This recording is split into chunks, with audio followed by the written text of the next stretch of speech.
Hey guys, வணக்கம், வந்தனம், நமஸ்தே, நமஸ்கார். நாங்கள் அக்னி பேசுகிறேன். இன்றைக்கி லேர்ன் வித் அக்னி செஷனில் we are going to learn article 17. So சரத்து 17 பற்றி நம்ம இன்றைக்கி பார்க்க போகிறோம். ஸோ இந்த ஆர்டிகல் 17 வந்து it is interlinked with article 35. So இந்த ஆர்டிகல் 17 என்ன சொல்கிறாங்க அப்படின்னு பார்த்தீங்கன்னா, untouchability is abolished in India and it is prohibited in any form அப்படின்னு சொல்கிறாங்க. ஸோ இந்த ஆர்டிகல் 17 கீழே ரெண்டு முக்கியமான ஆக்ட்ஸ் இருக்குது. ஒன்று என்னென்னு பார்த்தீங்கன்னா அன்டச்சபிலிட்டி அஃபென்சஸ் ஆக்ட் 1955. இன்னொரு ஆக்ட் என்னென்னு பார்த்தீங்கன்னா SC and ST prevention of atrocities act 1909.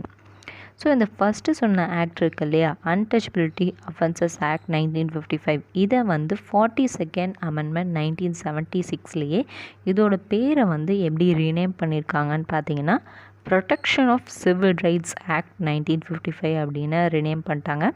So இது எப்போ இருந்து எஃபெக்ட் ஆச்சுன்னா 3/1/1977 இட் இஸ் ஆன் எஃபெக்ட். இந்த பேர் வந்து ப்ரொடெக்ஷன் ஆஃப் சிவில் ரைட்ஸ் அப்படிங்கிற இந்த பேர் வந்து எஃபெக்டில் இருக்குது.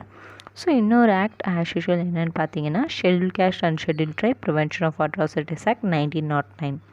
ஸோ இதுதான் ஆர்டிகல் 17 இருக்க முக்கியமான விஷயங்கள். So you need to keep and remember that untouchability is abolished in India and it is prohibited in any form அப்படிங்கிறது article 17 and it is interlinked with article 35 அப்படிங்கிறது இந்த முக்கியமான விஷயம் இந்த ஆர்டிக்கலில்.